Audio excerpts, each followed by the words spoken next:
It's been 6 games in a row here. It's been kind of an intense stretch. How's it going to feel tonight to get in front of the home crowd and kind of relax and have some fun? Yeah, it'll be good. It's always fun doing the skills comp. For me and Calv, it'll be pretty calm, I think. I am a little stressed out with what we're gonna do, but that's just the competitive nature in us. Not too often that you have to go against Connor McDavid potentially on like a breakaway at Rogers Place, eh? Yeah, I mean, I get to see it quite often, to be honest. He every time he does a drill, he basically does a breakaway on me. So I know a few of his moves, but he always has something up his sleeve. You and Calvin are probably more qualified to answer these questions more than anybody else. Who do you think are the favorites for accuracy shooting and hardest shot tonight? Accuracy shooting, I'd say the favorites are probably Nuge, in my opinion. Don't tell him I said that, but it'll be pretty competitive. Like especially in that one, I think guys know how to shoot in this league, so it'll be pretty fun. But I would bet on Nuge. What role would a guy like Matthias Ekholm have had with you earlier this season when obviously everybody was struggling, but you're leaning on different guys and such? Yeah. What would a guy like Ekholm have done for you? X was big. Like we've had a lot of car rides together because we live pretty close to each other. So we've had a lot of 30-minute talks on the way to the airport. We've sat together on the airplane for a while now.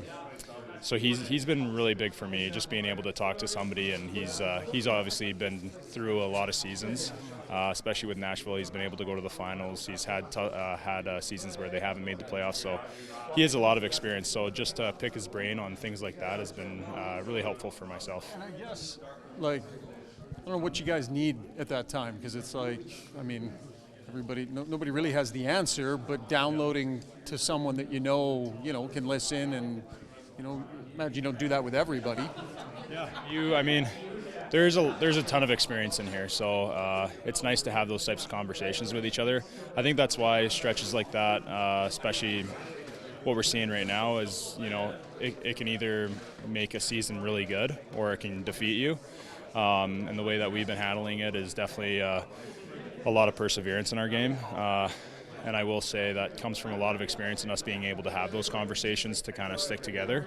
So yeah, I think through all that, it's been helping us get closer as a team. He didn't criticize your taste in music, but he did say you control the radio on these trips, which, he's the veteran guy. You would think that would kind of be, Yeah, he is the vet, but I just have better taste in music, so no offense, X, but yeah, he likes listening to the Swedish music, so Swedish techno, yeah, exactly. You nailed that one. So yeah, I just have better taste. So simple as that. In this league, they always say defensemen need 300 games before you know if he's a player. How many games does a goalie need? For what, sorry? You feel that, okay, I know what I'm doing in this league now as a goalie. I'm not too sure. I'll have to tell you when I've figured it out, and that might be never. I think it's a hard game. It's the NHL. There's guys that are coming up in the league that are incredible. Guys in this league are incredible. It's the best hockey I'll ever play in my life. So I'm very fortunate to be in the position that I'm in, and I'm going to be learning every single day. Hopefully that's until I'm. Who knows how old. I'm obviously hoping to play as long as I possibly can, but I'll always be learning. There's something that you can learn and get better at every single day in your life. Watch tape of other team shooters. Like you've seen Bedard now once. Would you say, okay, next time you're next week, okay, I'm going to watch a little Bedard here because he beat me last time. It's we do our pre-scouts on every team. We're always ready for what's going to be coming. So that's just the routine based of getting prepared for games. You don't watch any player. Who's a scorer? Not specifically, I wouldn't say. I wouldn't really say specifically, just more so on a team basis. You've been really open about how you grew up cheering for the Oilers, and it's a dream to play for the Oilers. Yeah. Was there ever a part of that dream where the team starts 2-9-1 and everyone in town is asking about the goaltending and there's a crisis? And, where did that fit into the dream? I mean, to be honest, that is a dream. You know, sometimes being heckled is an incredible honor. You know, there's I forget who said it, but when I was really young, I think I read a quote from a goalie saying that the best job in the world is all the fans booing at you because you let in a goal, and that's extremely true. It's the best job I have. It's the best job I'll ever have, and I'm very fortunate to be heckled, to be booed.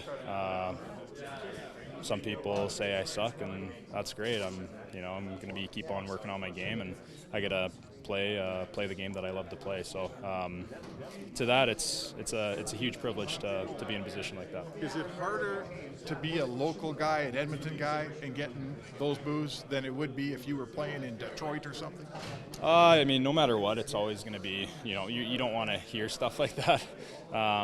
But that comes with the job, that comes with the description of my position. And again, it's a huge honor for me to be in a position like that. But yeah, no matter where you are, like I know obviously it's nice that I'm a hometown boy and I grew up in this city. But no matter where you are, it's that comes with the job. How would you compare the heckles when it's bad to the high fives when it's good? Because people in this town, they know what's going on, right, wherever you go. Yeah. I mean, no matter kind of what the noise is going on, no matter what other people are saying, my job's pretty simple. Stop the puck. So whenever I get the opportunity to do that, that's the only thing that I'm here to do. To be honest, I'm not here to listen to what the fans have to say about me and what anybody has to say about me, except for the people that I trust and the people that are here to take care of me and help me out. So I think just trying to focus on that. You try not to listen to the noises much. So yeah, that's kind of something that we all have to go through. Can you sometimes in an opposing team rink they start serenading the other goalie, yelling his name? Can you hear that? Sometimes when the whole crowd's doing it in Vancouver when I let in 6 goals, you can definitely hear the whole crowd doing it. But it's nice to know they know your name.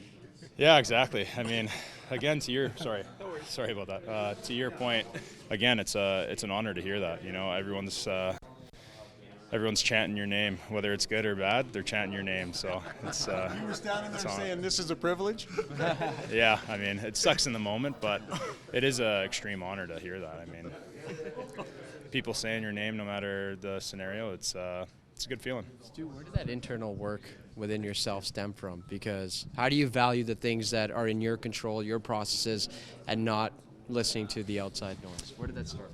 It's taken a long road, a lot of experience myself. Going through the ECHL, going through the American League, things are very tough in those scenarios as well. Growing up, it's just life. All you guys have been through it. Not everything goes the way that you want to. You have to go through adversity, and those are the opportunities where you can either choose to kind of grow up and take care of business or fall down and let it defeat you. So yeah, just a lot of practice. I've got a lot of experience, being able to get some more experience obviously here, which is great, and I'm going to keep on getting that experience, which is awesome, and just really trying to learn about yourself. A lot of books to read, a lot of amazing people that have been able to have conversations with me that have been extremely helpful and life-changing. So I'm very fortunate with the amazing people that is surrounded to me. Still reading. Oh, go ahead. That's okay. You came up. Sorry, you done? I was just gonna say, you're still reading a lot of Ryan Holiday right now. Yeah, I love Ryan Holiday. He came out with a couple new books, so yeah, I'm a huge fan of his writing. Big fan of his books, and I reread them. So it's pretty awesome. But yeah, I look in books in that direction. My wife's trying to get me to read some novels, which is actually really helpful. I've been reading a novel, and it's been wonderful. So sometimes that's the way to go to kind of get your mind off the game. So one last one for me. You came out here the other night. Forget how many games ago it was, and you said, "I cost us that game. It was my fault. It was my doing." Was that as easy to do, or was it harder to do in the aftermath of that? Did it seem easier than you thought it would be? What was that whole thing like for you?